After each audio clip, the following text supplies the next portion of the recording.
Compressors are used in industrial facilities to increase the pressure of air or other gases. The basic types of compressors are positive displacement compressors, centrifugal compressors, and axial compressors. When centrifugal compressors and axial compressors increase the pressure of a gas, they first increase its velocity. The gas is then slowed down and its velocity is converted into pressure.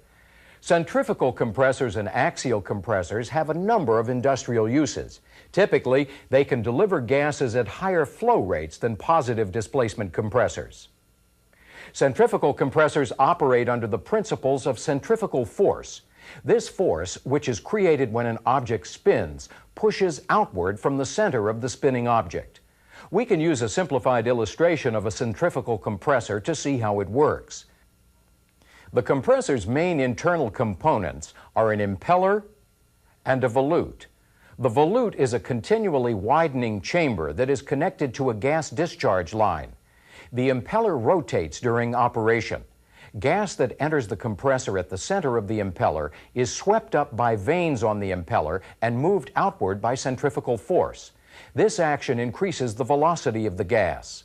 When the gas leaves the impeller, it enters the volute. In the volute, the gas expands and gradually slows down as the chamber widens. As the gas slows down, its velocity, or kinetic energy, is converted into pressure. The gas reaches its maximum pressure as it is discharged from the compressor through the gas discharge line. In contrast to the operation of a centrifugal compressor, gas flow in an axial compressor travels along a rotating shaft. As shown in this simplified illustration, the main internal components of an axial compressor are rotating blades, which are attached to a shaft, and stationary blades, which are mounted around the shaft. During operation, the rotating blades spin like the blades of a fan. They draw gas in and accelerate it to increase its velocity. The rotating blades then push the gas towards the stationary blades. When the gas contacts the stationary blades, they cause the gas to change direction as it flows toward the compressor's discharge. This causes the gas to slow down. As the gas slows down, its pressure increases. Two kinds of centrifugal compressors are single-stage compressors and multi-stage compressors. Let's look at single-stage compressors first. This simplified illustration is a side view of a single-stage centrifugal compressor. The compressor's main components include a shaft, which is connected to a motor, seals, a shaft bearing, an impeller, the compressor casing, which contains a volute, a suction line, and a discharge line. The shaft is used to rotate the impeller. This one is powered by an electric motor. The seals prevent gas from leaking out of the compressor and lubricant from leaking out of the bearing along the shaft. The shaft bearing supports the shaft and allows the shaft to rotate. Now let's look at a single-stage centrifugal compressor from the suction line side to see how it works. In this illustration, we can see the impeller, the suction eye, which is the area in the center of the impeller, the volute, the suction line, and the discharge line. The impeller consists of a series of vanes. The tips of the vanes that are closest to the shaft are called suction vane tips. The tips of the vanes that are farthest from the shaft are called discharge vane tips. As the impeller rotates, gas is drawn in through the suction line to the suction eye. The movement of the gas through the impeller creates a relatively low pressure in the suction eye. This low pressure, in turn, draws more gas into the suction eye. At the discharge vane tips, the gas is traveling at its maximum velocity. From the discharge vane tips, the gas moves into the volute, where it expands and slows down. As the gas slows down, its pressure increases. By the time it reaches the discharge line, it's at its maximum pressure. Now, in a compressor with a volute like this one, the gas in the volute creates a force called radial thrust, which tends to push against the impeller. Radial thrust is created by the difference in pressure that the volute creates from one side of the impeller to the other. Some centrifugal compressors are designed to minimize radial thrust by using a series of plates or vanes called diffuser vanes. In this type of compressor, the impeller is surrounded by the diffuser vanes, which are stationary. The distance between the outer tips of the vanes is greater than the distance between the inner tips. The vanes create a series of small volutes all around the impeller. So as the gas leaves the impeller and flows between the diffuser vanes, the gas slows down and its velocity is converted into pressure. The series of small volutes helps minimize radial thrust by equalizing the pressure around the impeller. The pressurized gas is then directed into the discharge line. In general, single-stage centrifugal compressors produce fairly high gas flow rates, but their discharge pressures are relatively low. In systems that require higher discharge pressures, multi-stage centrifugal compressors are typically used. This simplified illustration is a top view of a multi-stage centrifugal compressor. The compressor has 3 impellers, 2 intercoolers, a suction line, and a discharge line. There is a volute associated with each impeller. During operation, gas enters through the suction line into the first impeller. The gas passes through this impeller and the associated volute where its pressure is increased. The gas is then directed through an intercooler. The intercooler is a heat exchanger. The intercooler removes heat from the compressed gas. The gas is then directed into the second impeller and second volute, where its pressure is increased even more. The gas is cooled by a second intercooler, and then directed into the third impeller and third volute, where its pressure is increased again. When the gas finally leaves through the discharge line, it's at a much higher pressure than it would have been with only a single stage. In a multi-stage centrifugal compressor, the number of stages indicates the number of times that gas is compressed. It also indicates the number of impellers and volutes that the compressor contains. For example, the multi-stage compressor we looked at had 3 impellers and 3 volutes. That makes it a 3-stage compressor. An axial compressor gets its name from the fact that gas flows through it axially, that is, along its shaft.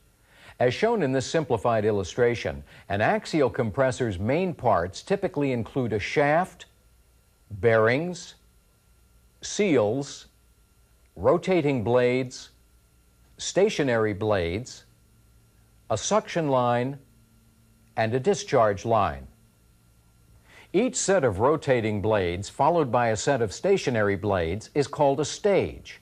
This compressor has 3 sets of rotating and stationary blades, so this compressor can be called a 3-stage compressor. In this compressor, there is also a set of blades near the suction line that pivot. These blades are referred to as the inlet guide vanes. The inlet guide vanes control the flow of gas into the compressor. Closing the inlet guide vanes decreases the flow of gas into the compressor. Opening the inlet guide vanes increases the flow of gas. During compressor operation, gas enters the suction line and passes by the inlet guide vanes. The gas then contacts the first set of rotating blades. The rotating blades accelerate the gas and push it toward the next set of stationary blades. As the gas is pushed through, a low pressure is created in the suction line. This low pressure draws more gas into the compressor. In some cases, these stationary blades can also be opened and closed to help control gas flow. As the gas passes by the stationary blades, it slows down, which increases its pressure.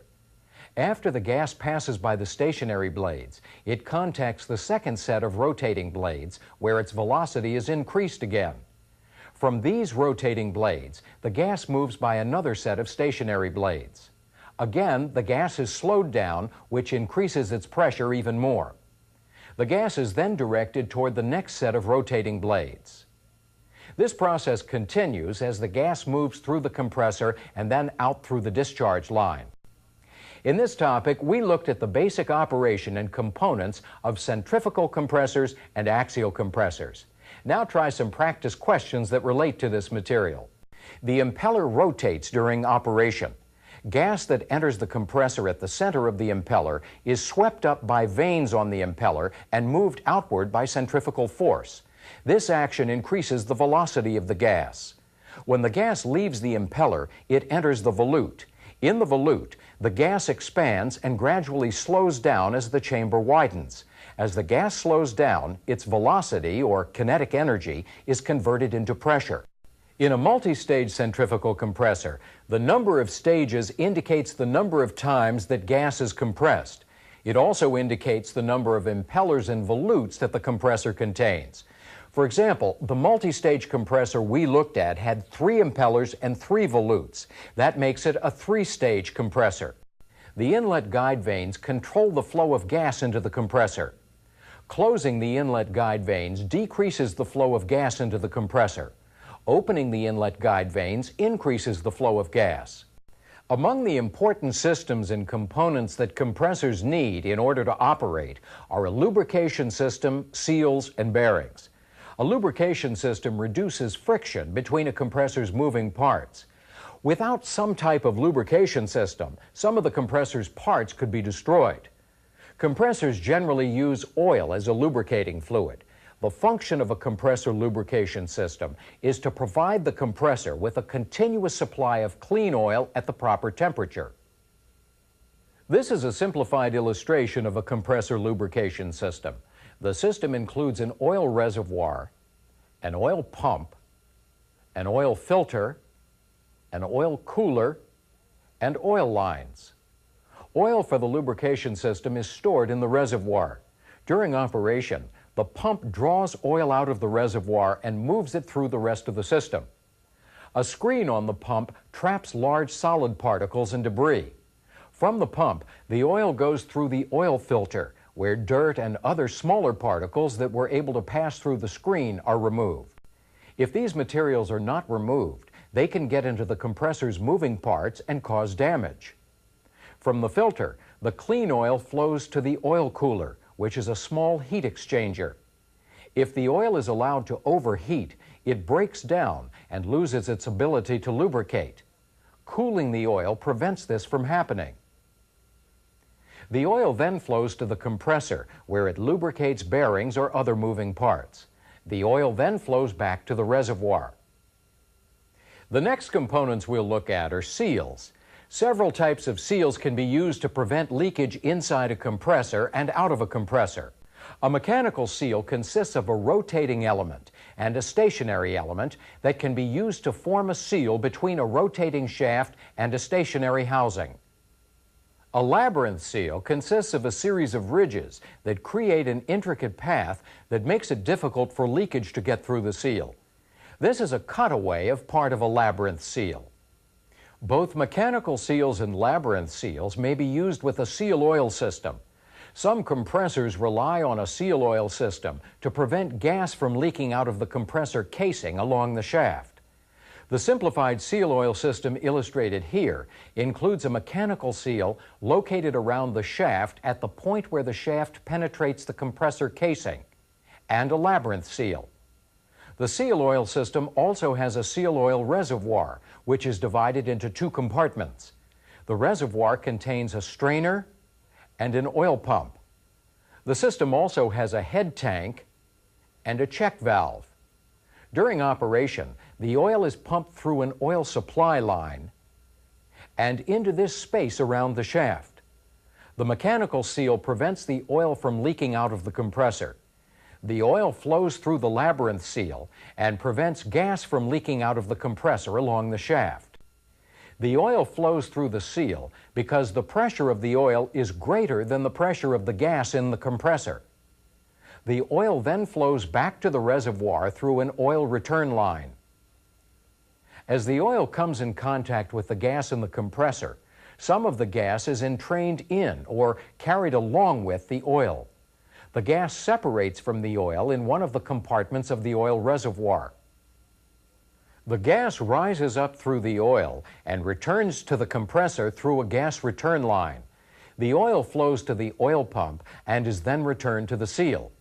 The head tank is used to supply oil to the seal if the pump fails. The check valve keeps the oil from the head tank from flowing down into the oil pump and forces it to flow through the seal. The head tank contains enough oil to allow the compressor to be shut down without a gas leak if the seal oil pump fails. The next components we'll look at are bearings. Two types of bearings used by most compressors are radial bearings and thrust bearings. Radial bearings support the compressor shaft. The bearings are lubricated to allow the shaft to rotate freely inside the casing. But the bearings prevent most radial movement, which is movement that's perpendicular to the shaft. Thrust bearings prevent axial movement, which is along the axis of the shaft. By allowing the shaft to rotate while keeping it in position inside the compressor, the bearings keep the impellers or blades from hitting the stationary parts and being damaged. In this part, we'll look at different devices commonly used with compressors. The devices we'll look at are drivers, couplings, aftercoolers, safety valves, and receivers. It's important for you to be familiar with these devices in order to understand the operation of a compressed gas system. Drivers are the devices that provide the power that is needed to operate compressors. Compressors are most commonly driven by electric motors, although in some cases you may find gas turbines or steam turbines used to drive compressors. Several types of devices are used to transfer power from a driver to a compressor. Three such devices are fixed couplings, variable speed couplings, and gear drives. A fixed coupling connects a driver shaft and a compressor shaft so that both rotate at the same speed. When a fixed coupling is used, the speed of the compressor can be changed by changing the speed of the driver. With a variable speed coupling, the driver can be operated at a constant speed, and the speed of the compressor can be changed using the coupling. A gear drive is another device that can be used to allow a compressor to rotate at a faster or slower speed than the compressor's driver. Another device that's important for the proper operation of a compressor is a gas cooler. Coolers are used to remove heat that's produced when gases are compressed. A compressor system often has a cooler that is located in the discharge of the compressor and is referred to as an aftercooler. The aftercooler shown here is a shell and tube heat exchanger. In this case, the compressed gas flows through the tubes in the aftercooler, and it is cooled by cooling water that flows around the tubes. Another essential device you should be familiar with is a safety valve. Safety valves are used to protect compressed gas systems from overpressurization. A safety valve opens to relieve excess pressure before the overpressure condition can cause personal injury or damage system equipment. The last device associated with a compressor we'll look at is a receiver. Basically, a receiver is a tank that is used to store compressed gas so that compressors don't have to operate continuously to compress gas. A receiver may also be used to store compressed gas for future use. In this topic, we looked at a variety of systems and devices that are commonly used with compressors. Now, try some practice questions that relate to this material. Radial bearings support the compressor shaft. The bearings are lubricated to allow the shaft to rotate freely inside the casing. But the bearings prevent most radial movement, which is movement that's perpendicular to the shaft. Another device that's important for the proper operation of a compressor is a gas cooler. Coolers are used to remove heat that's produced when gases are compressed. A compressor system often has a cooler that is located in the discharge of the compressor and is referred to as an aftercooler. The aftercooler shown here is a shell and tube heat exchanger. In this case, the compressed gas flows through the tubes in the aftercooler, and it is cooled by cooling water that flows around the tubes.